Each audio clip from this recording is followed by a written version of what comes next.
ఈ car race కేసులో ACB దూకుడు పెంచింది. వాళ్ళ ఏసీబీ విచారణకు బిఎల్ఎన్ రెడ్డి రానున్నారు. హెచ్ఎండిఏ మాజీ చీఫ్ ఇంజనీర్ బిఎల్ఎన్ రెడ్డిని ఏసీబీ విచారణ చేయనుంది. ఇప్పటికే బిఎల్ఎన్ రెడ్డిని ఈడీ విచారించింది. మా కరెస్పాండెంట్ వాసు ఉన్నారు, మాట్లాడదాం. వాసు, చెప్పండి. సో బిఎల్ఎన్ రెడ్డిని ఇవాళ ఏసీబీ విచారించిన నేపథ్యం, ఆల్రెడీ ఒకసారి ఈడీ కూడా విచారించిన పరిస్థితి కూడా మనం చూసాం. సో ఇంకా ఏ అంశాలు వెలుగు చూసే అవకాశం ఉంది, ఎలాంటి క్లూలు బయటకు వచ్చే అవకాశం ఉంది?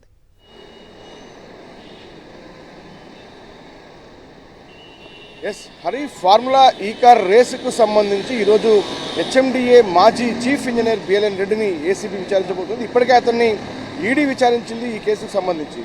అయితే ప్రస్తుతం ఇప్పటి వరకు కూడా ఈ కేసులో ఫిర్యాదుదారుడుగా ఉన్నటువంటి ఐఏఎస్ అధికారి దానకిషోర్తో పాటు మరోపక్క ఇప్పటికే కేటీఆర్ కూడా హాజరైనటువంటి నేపథ్యం, మరోపక్క అరవింద్ కుమార్ కూడా ఇప్పటికే హాజరైనటువంటి పరిస్థితులు కూడా వాళ్ళ ముగ్గురు స్టేట్మెంట్ ఆధారంగా బిఎల్ఎన్ రెడ్డిని విచారించబోతున్నారు. ప్రధానంగా నగదు బదిలీకి సంబంధించి కూడా ఎలా 55 కోట్ల రూపాయల చెల్లింపులకు సంబంధించి ప్రొసీడింగ్ ఆర్డర్స్ ఎవరిచ్చారు, ఎవరి ఆదేశాల మేరకు చెల్లింపులు చేశారన్న అంశంపైన కూడా పత్రాలతో సహా హాజరు కావాలని ఆదేశాలు జారీ చేశారు. అయితే ఈడీ విచారణ నేపథ్యంలో కూడా బిఎల్ఎన్ రెడ్డి కొన్ని డాక్యుమెంట్లు తీసుకొని కూడా ఈడీ కార్యాలయం చేరుకున్న పరిస్థితి మనం చూసాం.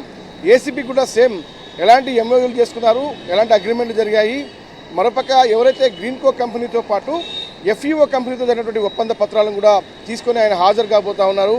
ప్రధానంగా కూడా దానకిషోర్ ఫిర్యాదులో ఉన్న అంశాలపైనే ఆయన విచారిస్తారు.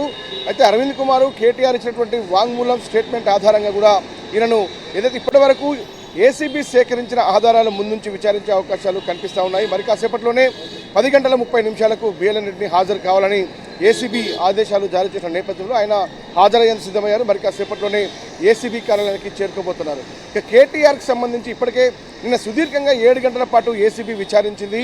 ఆయన కూడా విచారణ తర్వాత బయటకు వచ్చి మాట్లాడిన అంశాలు చూశాం. కేసులో ఏం లేదన్న విషయాన్ని ఆయన చెప్తా ఉన్నారు. ప్రభుత్వం కక్ష సాధింపు చర్యల్లో భాగంగానే ఈ కేసును నమోదు చేసింది, ఈ కేసు నిలబడదన్న అంశాన్ని ఆయన ప్రస్తావిస్తున్నారు. ఇక సుప్రీంకోర్టులో పిటిషన్ సంబంధించి కూడా అది 15వ తారీఖు తర్వాతనే విచారణకు వచ్చే అవకాశాలు కనిపిస్తున్న పరిస్థితి. అయితే మరి కాసేపట్లో బిఎల్ఎన్ రెడ్డి హాజరుకు సంబంధించి కూడా ఆయన నుంచి పూర్తి స్థాయిలో స్టేట్మెంట్ రికార్డ్ చేస్తున్నారు. ఆ తర్వాత మళ్ళీ తిరిగి కేటీఆర్కు మరోసారి నోటీసులు జారీ చేసే అవకాశం కనిపిస్తూ ఉంది. మరి ఓకే.